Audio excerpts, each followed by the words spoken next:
খোলা ময়দান থেকে যখন বাড়িতে ফিরে যাবে তারা একবার নিষ্পাপ নিষ্কলঙ্ক হয়ে একবার বাড়িতে পদার্পণ করবে ইনশাআল্লাহ।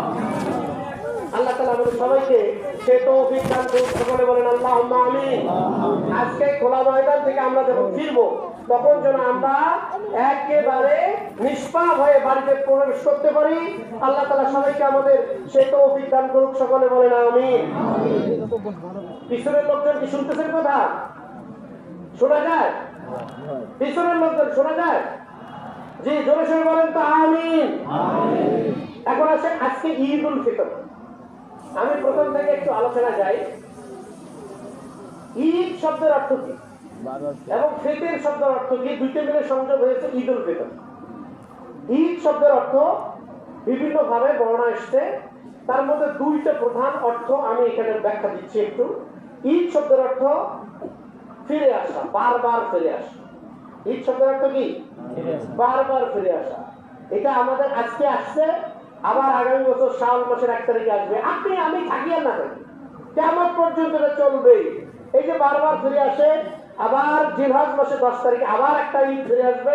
এই জন্য এটার নাম হলো ঈদ। প্রতি বছর ফিরে আসে পালাক্রম অনুযায়ী, এই জন্য এর নাম ঈদ।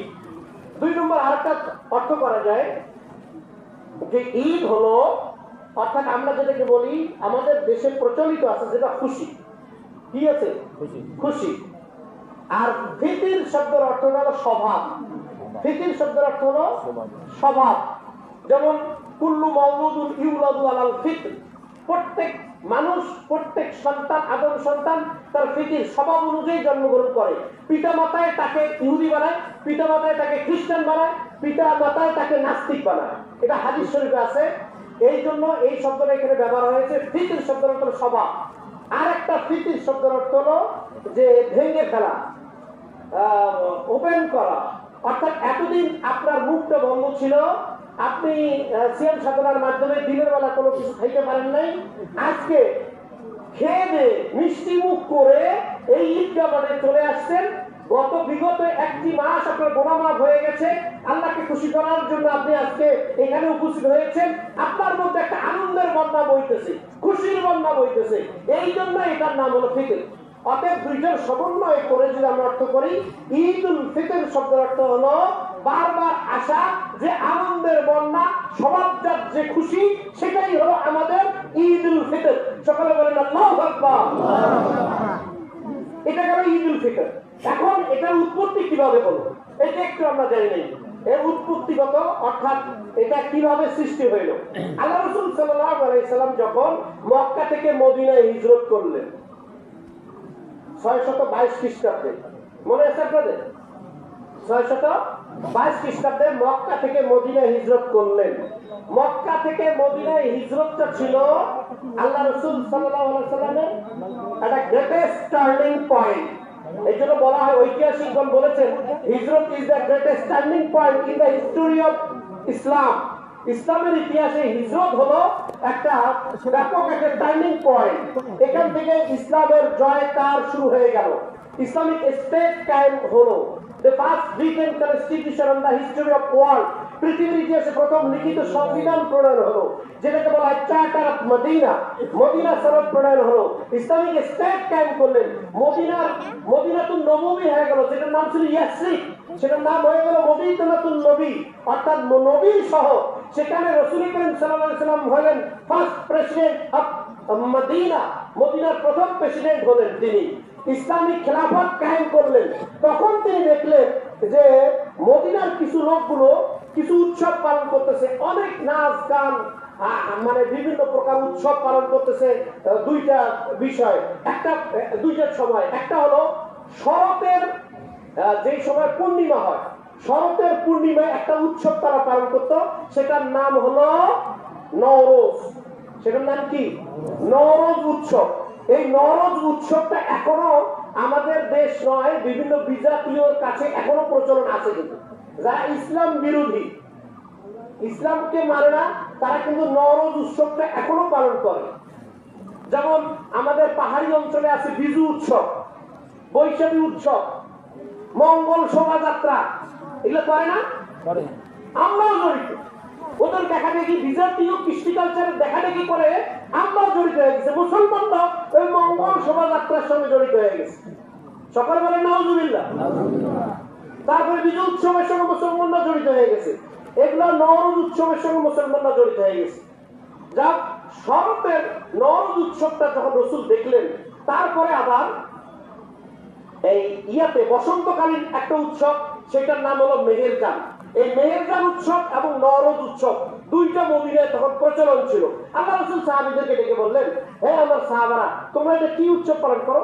বলছি আমাদের বাপদাদার আমল থেকে এটা চলে আসছে, একটা নাম হলো নওরোজ আর একটা নাম মেহেরজান উৎসব। সেখানে আমরা অত্যন্ত আনন্দ উৎসব পালন করি, আমরা ব্যাপক আনন্দ উদ্দীপনার সহিত এই দিবসটা পালন করি। আল্লাহ রাসূল বলছেন, এখন আর পূর্বের কোন ইতিহাস, রীতি নীতি, ওই বাপদাদাদের আমলের রেওয়াজ টোটালটাই ক্লোজ। ইসলাম এসেছে, মদিনাতুন নবী হয়েছে, কোরআনের আইন এখানে বাস্তবায়ন হচ্ছে। এখন থেকে ওই দুইটা উৎসব চলবে না। আজ থেকে আমি নবী ঘোষণা দিলাম, মসজিদে মদিনায় এখন থেকে দুইটা উৎসব পালিত হবে। একটা নাম হলো ঈদুল ফিতর, আরেকটা নাম হলো ঈদুল আযহা। সকলে বলেন আলহামদুলিল্লাহ।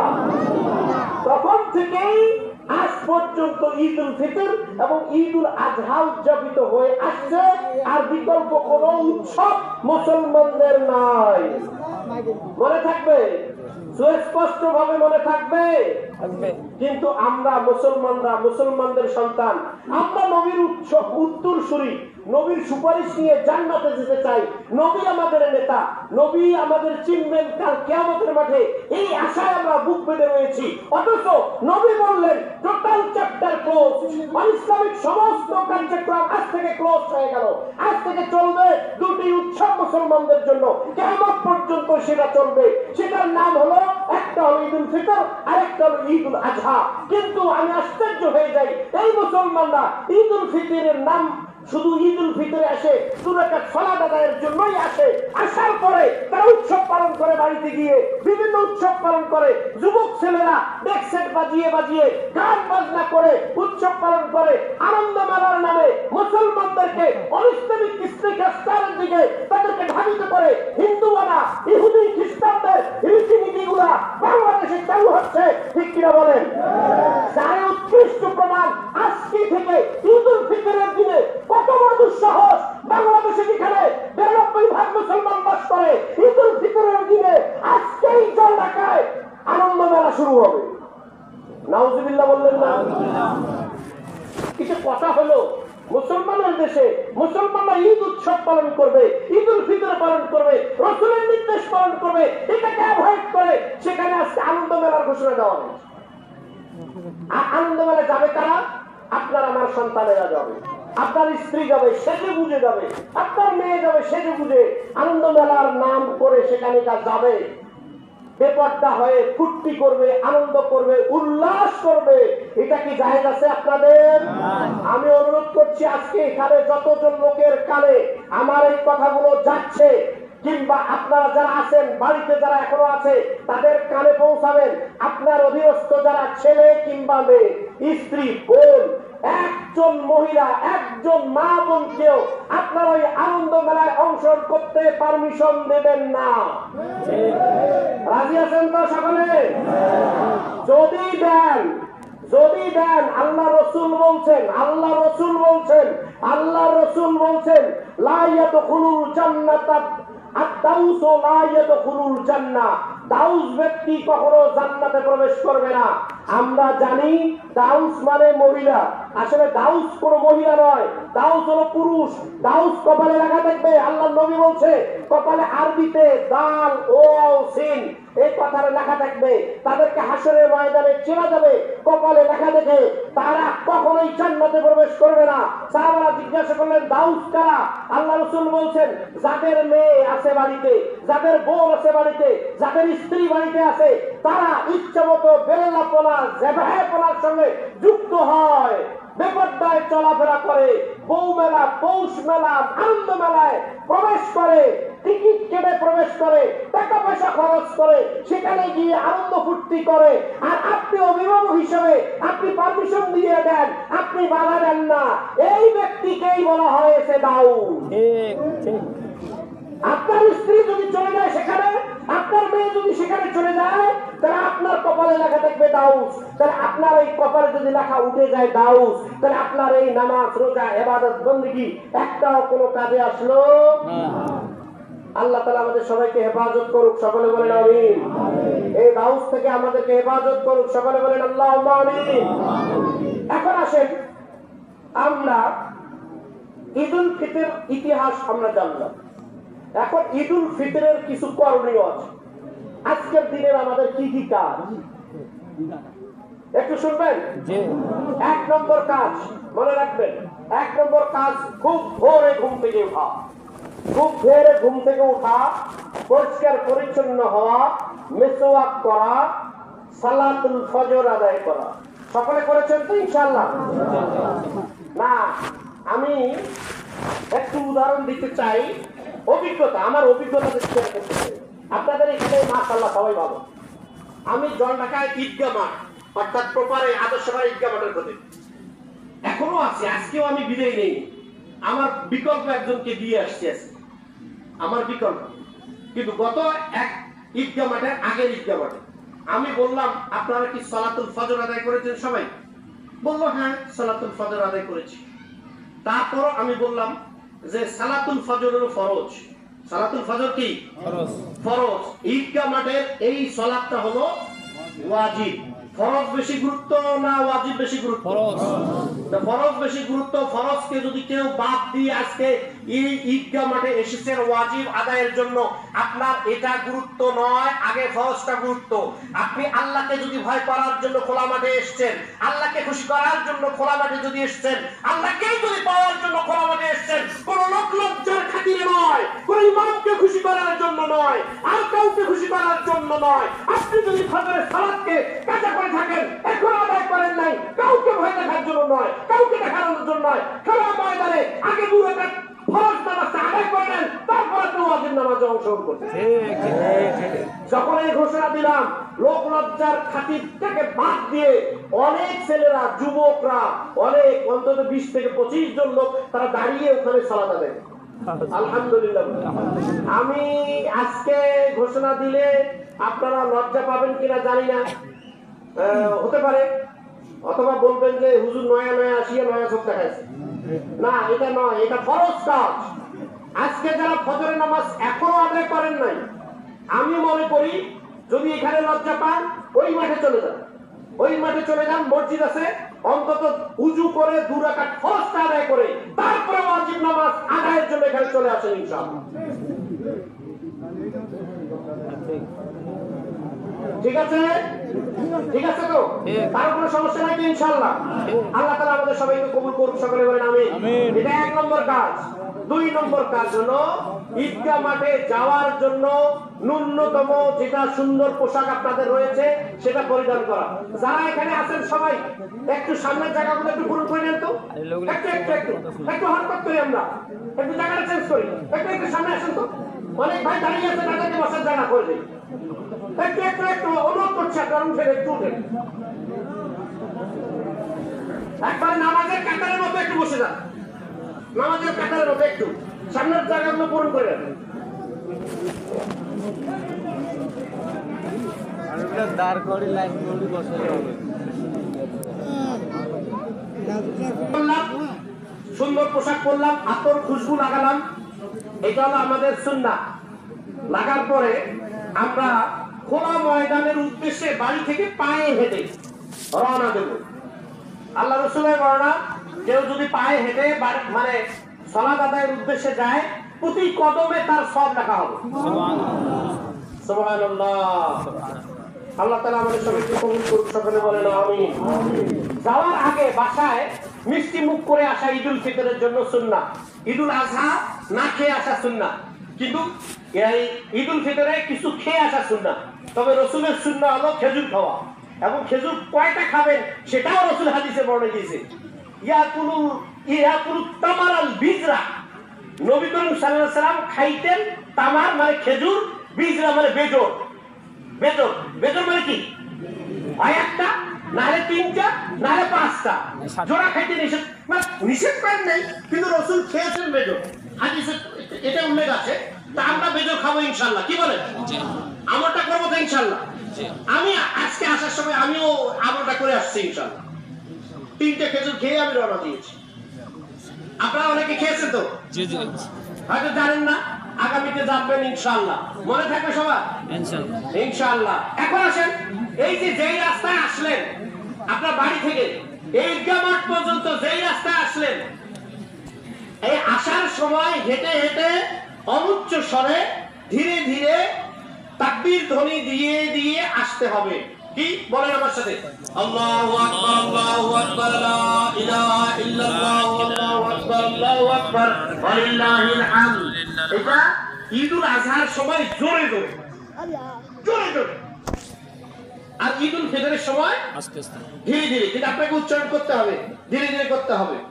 এক রাস্তায় আসবেন আর এক রাস্তায় যাবেন, যাইতে আসতে গাছপালা পশু পাখি সবগুলো আপনার জন্য সাক্ষী হয়ে থাকবে। কাল কিয়ামতের মাঠে এই গাছপালা পশু পাখিরা সাক্ষ্য দিবে, আয় রাব্বুল আলামিন, এই ব্যক্তি তোমার কথা বলতে বলতে তোমার সর্বোচ্চ মান, তোমার যে সম্মান, এটাকে ধ্বনি দিতে দিতে সেই ঈদগাহ মাঠে গিয়েছিল আল্লাহ, আমি তার সাক্ষী। এই সাক্ষী অর্জন করতে হবে, কি বলেন? হ্যাঁ। আর মানুষের সঙ্গে দেখা হলে কুশল বিনিময় হবে। কুশল বিনিময়টা আমাদের রেওয়াজ আছে, আমরা বলি ঈদ মোবারক। আসলে রাসূলের সময় সাহাবীদের মধ্যে যেটা রেওয়াজ ছিল, সাহাবারা বলতেন তাকাব্বালাল্লাহু মিন্না ওয়া মিনকা, অথবা মিনকুম, বেশি হলে মিনকুম, একজন হলে মিনকা। তাকাব্বালাল্লাহু মিন্না, তাকাব্বালাল্লাহ, আল্লাহ তাআলা কবুল করে নিউ, মিন্না আমার পক্ষ থেকে, অমিনকা তোমার পক্ষ থেকে।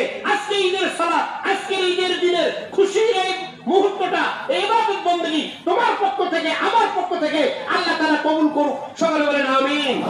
এটা হলো মুসলমানদের অভিভাবক। কি হবে? মুসলমানদের অভিভাবক। ফোন দিবেন কাউকে, ফোন দিয়ে প্রথমে আমরা কি বলি? হ্যালো। হ্যালো না বলে বলবেন আসসালামু আলাইকুম, প্রথমে বললেন, তারপরেই বলবেন তাকাব্বালাল্লাহু মিন্না ওয়া মিনকুম, তাকাব্বালাল্লাহু মিন্না ওয়া মিনকা। বলতে আত্মীয়-স্বজনের সঙ্গে কথা বলবো, মুআমালাত করব। আমরা যে দীর্ঘ 1টি মাস সিয়াম সাধনা করলাম, এই ব্যাপারে আমাদের স্বচ্ছতা, জবাবদিহিতা, তাকওয়া, খোদাভীতি, এইটা আমরা অর্জনের জন্য আমরা প্র্যাকটিস করব বাকি 11টি মাস। সকলে বলেন ইনশাআল্লাহ। বিগত 11টি মাস আমরা 5টা কাজ করেছি। কয়টা কাজ? 5টা কাজ। আবার বলেন কয়টা? 5টা। 1 নম্বর হলো সিয়াম। 1 নম্বর কি? সিয়াম। সিয়াম শব্দের অর্থ হলো বিরত থাকা। বিরত থাকা কি? একেবারে আপনার জিহ্বাটাকে বিরত রাখা, মুখটাকে বিরত রাখা, লজ্জাস্থানকে বিরত রাখা, অনিসলামিক সকল কাজ থেকে এই কানটাকে বিরত রাখা, চক্ষু, কর্ণ, নাসিকা সবগুলোকে বিরত রাখা। কোন কি থেকে বিরত রাখা? অর্থাৎ আল্লাহর বিধান বহির্ভূত, রাসূলের আদর্শের বাইরে অন্য কোন বিধান, অন্য কোন কিছু আমার এই কানে শুনবো না, আমার এই চোখ দিয়ে দেখবো না, আমার জবানে উচ্চারণ করবো না। এইটাই হলো সিয়াম। ঠিক কি বলেন? আল্লাহ রাসূল সাল্লাল্লাহু আলাইহি ওয়াসাল্লাম বলেছেন, আমাকে হে আমার উম্মতেরা, তোমরা দুটো জিনিসের গ্যারান্টি দিবা, আমি তোমাদেরকে জান্নাতের গ্যারান্টি দেব। সুবহানাল্লাহ। দুটো জিনিসের গ্যারান্টি তোমরা যদি দিতে পারো আমাকে, আমি তোমাদেরকে জান্নাতের গ্যারান্টি দেব। কে দিয়েছেন গ্যারান্টি? আল্লাহ রাসূল দিয়েছেন। আল্লাহ রাসূল দিয়েছেন। সাহাবারা জিজ্ঞাসা করলেন, ইয়া রাসূলুল্লাহ, সেই দুটো কি কি? আল্লাহ রাসূল বললেন, একটা হলো জবান, 2 চোয়ালের মধ্যবর্তী স্থান, আর একটা হলো 2 চরুর মধ্যবর্তী স্থান, অর্থাৎ লজ্জা স্থান। এই দুইটার যদি কেউ গ্যারান্টি দিতে পারে, আমি স্বয়ং নবী তোমাদেরকে গ্যারান্টি দিচ্ছি, তোমাদেরকে আমি জান্নাতে প্রবেশ করাবো। ব্যাখ্যা অনেক আলোচনা আছে, আমার আলোচনার দিকে সময় হবে না। দ্বিতীয়ত আমরা কাজ করেছি কিয়াম। কিয়াম মানে কি? দাঁড়িয়ে যাওয়া। তামা থেকে কিয়াম, দাঁড়িয়ে যাওয়া, অর্থাৎ রাত্রিকালীন ইবাদত। আপনি রাত্রিবেলা 2টা ফরজ ইবাদত আদায় করেছেন, একটা হলো সালাতুল ইশা আর একটা হলো সালাতুল ফজর। আর মাঝখানে সারা রাত ব্যাপী আপনি তাহাজ্জুদ নামাজ আদায় করেছেন, লাইলাতুল কদরের নামাজ আদায় করেছেন, নফল ইবাদত করেছেন। এইটাকে বলা হয় কিয়ামুল লাইল। এটা কি কি বলা হয়? কিয়ামুল লাইল। এটা হলো আমাদের জন্য রমজান মাসের কয়টা কাজ? 2 নম্বর। 5টা কাজের মধ্যে 2 নম্বর। 3 নম্বর হলো তাসবিহ তাহলিল আমরা পাঠ করেছি। তাসবিহ তাহলিলের মধ্যে কি রকম?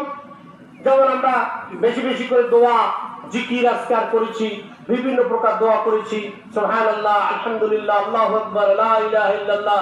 আল্লাহ রাসূলের পক্ষ থেকে যতগুলো দোয়া আসছিল এগুলো আমরা প্রত্যেক নামাজের সময় রাত্রে বেলা ইবাদত বন্দেগী আর তাসবিহর মধ্যে জিকিরের মধ্যে অন্যতম বিশেষ জিকির আফজালুজ যিকরে তেলাওয়াতুল কুরআন। আল্লাহ রাসূল সাল্লাল্লাহু আলাইহি ওয়াসাল্লাম বলেছেন উত্তম জিকির হলো কি? কোরআন। কোরআন তেলাওয়াত। বলেন না কেন? কোরআন। উত্তম জিকির কি? কোরআন। এখন বলেন তো দেখি, এখানে যত লোক আছেন সবাই কি কোরআন পড়তে পারেন? অনেকেই কোরআন পড়তে পারেন না। আমাদের পরিসংখ্যানে দেখা গেছে বাংলাদেশের 95% মানুষ কোরআন পড়তে পারে। আর যে কোরআনের কারণে আপনার এত মর্যাদা হলো, যে কোরআনের কারণে লাইলাতুল কদরের মর্যাদা 1000 মাসের চেয়ে বেশি, যে কোরআনের কারণে এই রমজান মাসের মর্যাদা, যে কোরআনের কারণে নবী হলেন শ্রেষ্ঠ, যে কোরআনের কারণে বাইতুল ইজ্জা হলো শ্রেষ্ঠ, যে কোরআনের কারণে জিবরাইল আলাইহিস সালাম হলেন শ্রেষ্ঠ, এই জিবরাইল আলাইহিস শ্রেষ্ঠত্ব, আপনার আমার শ্রেষ্ঠত্ব, নবীর শ্রেষ্ঠত্ব, ভাষার শ্রেষ্ঠত্ব, সবগুলোর মূলেই হলো পবিত্র কোরআন। অথচ মুসলমানরা আমরা সব শ্রেষ্ঠত্ব ধারণ করতে চাই, সবার আগে জান্নাতে যেতে চাই, কিন্তু আমাদের কোরআন আমাদের তাকে পড়ে আছে। এখন কোরআন কোথায় পড়ে আছে? তাকে পড়ে আছে। হ্যাঁ, কোরআন কোথায় পড়ে আছে? তাকে পড়ে আছে। কোরআন আমরা পড়ার চেষ্টা করি না। আমি গত জুমায় একটা উদাহরণ দিতে গিয়ে বলেছিলাম, আপনাদের সবাইকে বলি যে এই যে দোলাটা আছে সামনে, এই দোলার মালিক একজন বৃদ্ধ। ধরেন ওনার বগলত একবারে দোলার যত জমি সবগুলোর কাগজ, মসজিদে মসজিদে ঘুরে বেড়ায় আর খয়রাত খায়। এক ভাই জিজ্ঞাসা করলেন, ভাই আপনার তো দোলা শুনছিলাম যে গোটা দোলাটা আপনার। হ্যাঁ দলিল, এই দলিল আছে সব, কিন্তু এই জমি কার দখলে? জমিগুলো দখল করি খায় আলাদা মানুষ, আরেকজন খায়, অমুক খায়, তমুক খায়, 50 জন লোক দখল করে খায়। আমার কিচ্ছু নয়, আমি আজকে খয়রাত করি খাই, ভিক্ষা করি খাই। মুসলমানদের দশা হয়েছে ঠিক তাই। মুসলমানদের এই কোরআন, এই দলিল নামক এই কোরআনটা আমাদের আশেপাশে আছে, আমাদের বগলে আমরা রেখে দিয়েছি, কিন্তু আমাদের এই সব বাংলাদেশের সব কিছু সেক্রেটারিয়েট, অফিস আদালত, মন্ত্রী পরিষদ, সংসদ ভবন সব দখল নিয়েছে বাকিরা, নাস্তিকরা। এই জন্য আমাদের আজকে সিদ্ধান্ত নিতে হবে, এই রমজান মাস 15 মাস, আগামী দিনে যে কোনো প্রয়োজনে, যে কোনো মুহূর্তে এই কোরআনকেই আমরা প্রতিষ্ঠা করে ছাড়বো ইনশাআল্লাহ। তাহলে আমাদের মূল জমি দলিল আমাদের কাজে লাগবে, নচেত আমাদের দলিল থাকবে কিন্তু জমি দখলে থাকবে আরেকজনের। ঠিক করে বলেন? আমাদের দখলে আনতে হবে না। এটা হলো তাসবিহ। 4র্থ নম্বর হলো দোয়া করতে হবে আমাদেরকে। দোয়া করেছি আমরা রমজান মাসে, বিশেষ করে 3টা দোয়া। একটা দোয়া হলো আল্লাহ রাসূল সাল্লাল্লাহু আলাইহি ওয়াসাল্লাম শিখিয়ে দিয়েছেন যে তোমরা বেশি বেশি করে দোজখ থেকে পানা চাও। আল্লাহুম্মা ইন্না নাউযু বিকা মিন আযাবিল কবর, আল্লাহুম্মা ইন্না নাউযু বিকা মিন আযাবি জাহান্নাম। আরেকটা দোয়া শিখিয়ে দিয়েছেন তোমরা জান্নাতুল ফেরদাউস চাও। আল্লাহুম্মা ইন্না নাসআলুকা জান্নাতুল ফেরদাউস ওয়া নাউযু বিকা মিনান নার। দোজখ থেকে পরিত্রাণ চাই আমি এবং জান্নাতুল ফেরদাউস চাই। আর যদি লাইলাতুল কদর আপনি পান, আয়েশা রাদিয়াল্লাহু তাআলা আনহা রাসূলকে একদিন জিজ্ঞাসা করলেন, ইয়া রাসূলুল্লাহ, আমি যদি লাইলাতুল কদর পেয়ে যাই তাহলে আমি কি করব? তখন আল্লাহ রাসূল বললেন, তুমি এই দোয়াটা বলবা, আল্লাহুম্মা ইন্নাকা আফুবুন তুহিব্বুল আফওয়া ফাআফু আন্নী। সবাই আমার সাথে বলেন, আল্লাহুম্মা ইন্নাকা আফুবুন তুহিব্বুল আফওয়া ফাআফু আন্নী। হে আল্লাহ, তুমি ক্ষমাশীল, তুমি ক্ষমাকে পছন্দ করো, তুমি অতএব তুমি আমাদেরকে ক্ষমা করো। আল্লাহ তাআলা গোসা হয়ে যায় কোন মুমিন বান্দারা অপরাধ করার পরে যদি চুপ করে থাকে, ক্ষমা যদি না চায়, আল্লাহ তাআলা গোসা হয়ে যায়। গোসা হয়ে তাদের উপর আসমানি গজব নাযিল করে। অতএব যখন যত অপরাধ হোক না কেন, আপনারা আল্লাহর কাছে দুখানা হাত তুলে ফরিয়াদ করবেন, চোখের দুফোঁটা পানি ফেলবেন। চোখের পানি বের হওয়ার আগেই আল্লাহ তাআলার দরবারে আপনার দোয়া কবুল হয়ে যাবে ইনশাআল্লাহ। এই জন্য আল্লাহ রাসূল বলছেন 2টা ফোঁটা আল্লাহর কাছে সবচেয়ে প্রিয়। 2 ফোঁটা। কয় ফোঁটা? 2 ফোঁটা। আবার বলেন, কয় ফোঁটা? 2 ফোঁটা আল্লাহর কাছে সবচেয়ে বেশি প্রিয়।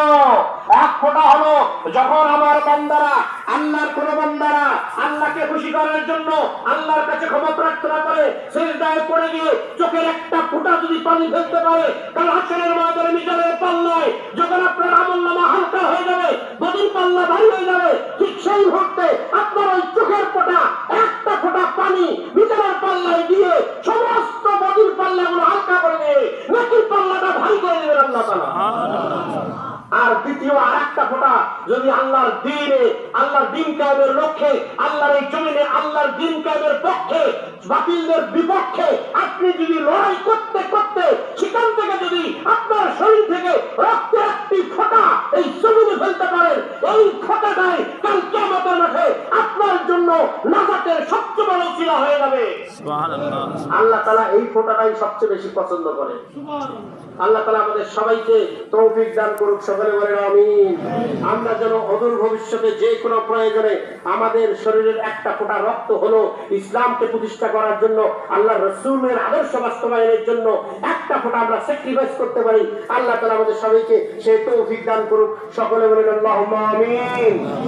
বদরের যুদ্ধ চলছিল, আমি ঘটনা বলেছিলাম গত জুমার আগের জুমায়।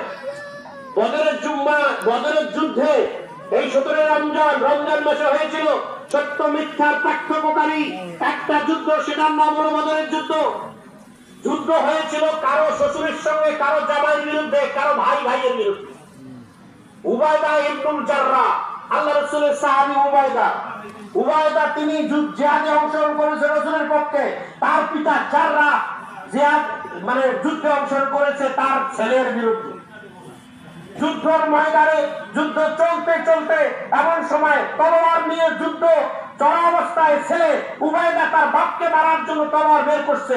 চেহারা দেখে তার বাবা, চেহারা দেখে তার বাবা দেখে তিনি ফিরত আসলেন, বলে না আমার বাবাকে তো মারা যাবে না, আমার বাবা স্বয়ং জন্মদাতা, বাবাকে তিনি হত্যা করেননি, এই জন্য ব্যাক করলেন যে হত্যা করা যাবে না। কিছুক্ষণের মধ্যে তার মস্তিষ্কে ঢুকলো যে আমার বাবা আজকে ইসলামের বিপক্ষে এসেছে, রাসূলের বিরোধিতা করেছে, আল্লাহর আইনের বিরোধিতা করেছে। আজকে কোনো কারণে আমরা যদি পরাজিত হয়ে যাই আর আমার বাবা যদি জিতে যায়, আবু জেহেল যদি জিতে যায়, এই আমার জিহাদ, আমার এই উবায়দার কোনো লাভ হবে না, রাসূল টিকবে না, আর কোরআন প্রতিষ্ঠিত হবে না, এই সমুদ্র ইসলাম বিদায় হয়ে যাবে। অতএব আমার বাবাকে দেখে লাভ নেই, ঘুরে উঠে তলোয়ার খুলে তার বাবাকে দ্বিখণ্ডিত করে একটা তলোয়ার দিই। যুদ্ধ শেষ, আল্লাহ রাসূল সবাইকে সান্ত্বনা দিচ্ছে, উবায়দা কাঁদতেছে, চোখের পানি ফেলতেছে। আল্লাহ রাসূল সাথে কাছে গিয়ে সাক্ষী দিলেন, সান্ত্বনা দিলেন, হে উবায়দা তুমি কেন কাঁদতেছো? সাহাবারা বললেন, ইয়া রাসূলুল্লাহ তার বাবা নিহত হয়েছে। সাহাবারা তার বাবা, আল্লাহ রাসূল সাহাবাদেরকে জিজ্ঞাসা বললেন, এই আমার সাহাবা, তুমি উবায়দা আমার সাহাবা, তার বাবাকে কেন তো হত্যা করলা? তার বাবাকে হত্যা না করলে তাকে বন্দী করে তো নিয়ে আসতে পারতা, বন্দী করলে না কেন, হত্যা করলে কেন? সাহাবারা বললেন, ইয়া রাসূলুল্লাহ আমরা কেউ তার বাবাকে হত্যা করি নাই, উবায়দা স্বয়ং নিজের তলোয়ার দিয়ে তার বাবাকে এক কোপে দ্বিখণ্ডিত করে দিয়েছে। আল্লাহ রাসূল এটা শোনার সাথে সাথে উবায়দার কাছে গেলেন, উবায়দাকে সাথে ঘাড়ে তুললেন, উঠালেন, উঠার পরে নিজে কোলাকুলি করলেন, একটার বুকে জড়িয়ে ধরলেন। দু চোখ দিয়ে পানি বইতেছে, উবায়দার দু চোখ দিয়ে পানি পড়তেছে, আল্লাহ রাসূলের দু চোখ দিয়ে পানি পড়তেছে। আল্লাহ রাসূল উবায়দাকে বললেন, হে উবায়দা তুমি আজকে বদরের প্রান্তরে ইসলামকে প্রতিষ্ঠার জন্য, আল্লাহর এই কোরআনকে প্রতিষ্ঠার জন্য, আমার রাসূলের আদর্শ বাস্তবায়নের জন্য যে উৎসর্গটা করেছো, আমি দেখতে পাচ্ছি আসমান থেকে আল্লাহ তাআলা খুশি হয়ে তোমার জন্য বেশ একটি দরজাই তোমার জন্য উন্মুক্ত করে দিয়েছে। অতএব আসুন আজকের ঈদের ময়দানে, এই খোলা ময়দানে আমরা এটা শপথ নিতে চাই, শপথ নিতে পারি। আল্লাহ তাআলা যতদিন আমাদের হায়াত রেখেছেন, ইমান আমাদের শরীর